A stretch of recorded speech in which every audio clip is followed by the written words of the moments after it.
Hello bachcho, let's start this question. So this question says, if the value of Planck's constant in SI is 6.62 into 10 to the power minus 34 joule second, what will be its value in CGS system? तो हमें यहाँ पर SI system में given है, SI system मतलब MKS system में, और हमें CGS सिस्टम में कन्वर्ट करना है। तो देखिए बच्चों, इस क्वेश्चन का जो आपका की कॉन्सेप्ट है, ये की कॉन्सेप्ट क्या है इसका? Dimension analysis. क्योंकि हमें यहाँ पर डायमेंशनल एनालिसिस का यूज करके यहाँ पर हमें उसको एक यूनिट के सिस्टम से दूसरी यूनिट सिस्टम में आपको क्या करना है? कन्वर्ट करना है।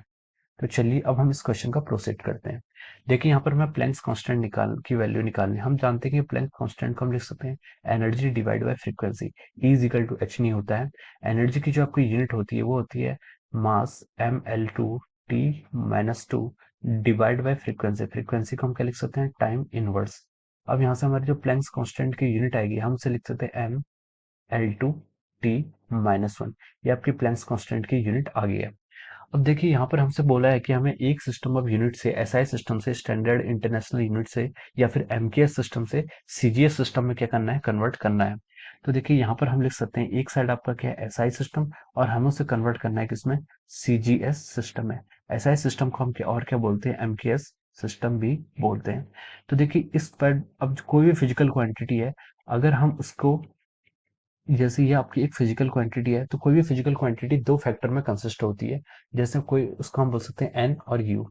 एन क्या होता है यहाँ पर आपका? उसकी न्यूमेरिकल वैल्यू। और यू क्या होती है? उसकी यूनिट्स होती है।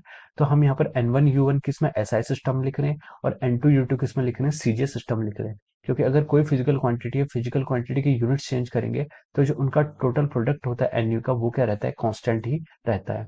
तो हमारे यहाँ पर N1 U1 जो है, U1 वाली जो यूनिट है वो एसआई सिस्टम में होगी, और U2 वाली जो यूनिट है वो किसमें होगी? सीजीएस सिस्टम में होगी। अब देखिए एमके सिस्टम में हमारी जो N1 की वैल्यू हमें गिवन है कितनी? 6.62 into 10 to the power minus 34। ये क्या आपकी N1 की वैल्यू आपको क्वेश्चन में गिवन है। ये हम एमके सिस्टम लिख रहे हैं, और इसकी यहाँ पर हम यूनिट्स लिखेंगे। तो देखिए यूनिट्स में हम यहाँ पर इसको M1, और इसको हम एक लिख लेते हैं, L1, यहाँ पर हम उसको B लिख लेते हैं, और ML T1, और इसको हम यहाँ पर C लिख सकते हैं। ठीक है, ये आपका M1 जो में काम हो रहा है, जो आपका 1 यहाँ पर सफिक्स है, यहाँ पर लोअर सबस्क्रिप्ट है, ये यहाँ पर इसलिए यूज हो रहा है क्योंकि ये आपका 1 यहाँ पर आपका क्या ऐसा यूनिट को डिनोट कर रहा है। अब हमें दूसरे यहाँ पर N2 की वैल्यू फाइंड आउट करनी है सीजीएस सिस्टम में, और U2 को हम लिख सकते हैं M2A और L2B, और यहाँ से T2C। ये आपका जो जो आपका लोअर सबस्क्रिप्ट है 2 डिनोट कर रहा है, ये आपका सीजीएस सिस्टम के लिए डिनोट कर रहा है। ये आपके सीजीएस सिस्टम में यूनिट्स हैं।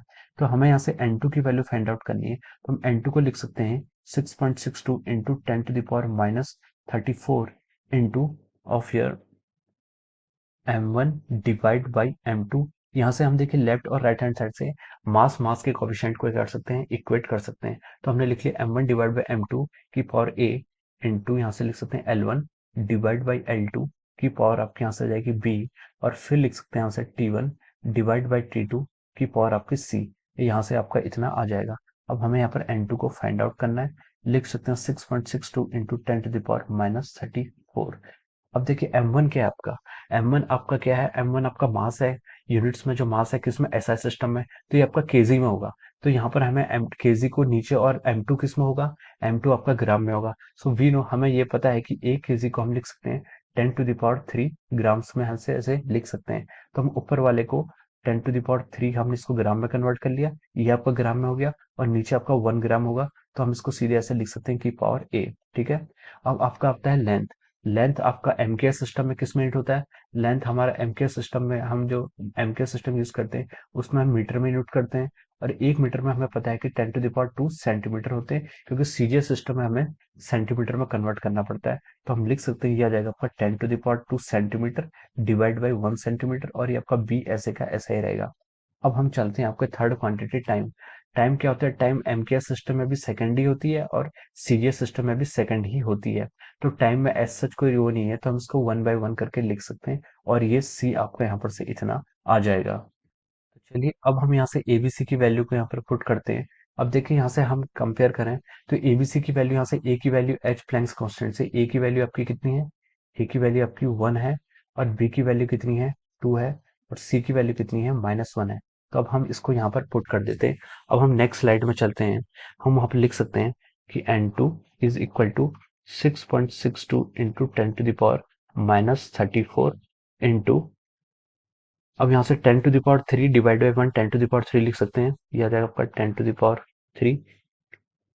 की पावर ए हमारे यहाँ पर कितना है 1 है, इंटू 10⁻² की पावर बी है, बी आपका 2 है तो हम इसको लिख सकते हैं 10⁻² की पावर भी आपकी 2 ही आएगा। और अब हम देखें सेकंड में क्या है 1 और सी की पावर कितनी -1, तो आ जाएगा 1 की पावर आपकी -1 आ जाएगा। तो चलिए अब देखिए यहाँ से n2 को लिख सकते हैं 6.62 इंटू 10⁻⁻34 इंटू 10⁻³ यहाँ से आएगा और 10⁻4 सेकंड टर्म से आएगा, कितना आएगा 10⁻7 डिवाइड बाई आपका कितना हो जाएगा 1, तो 1 की पावर -1 को हम 1 ही लिख सकते हैं, तो यहाँ से आ जाएगा ये 6.62 इंटू 10⁻⁻27, ये आपका क्या आ जाएगा n2।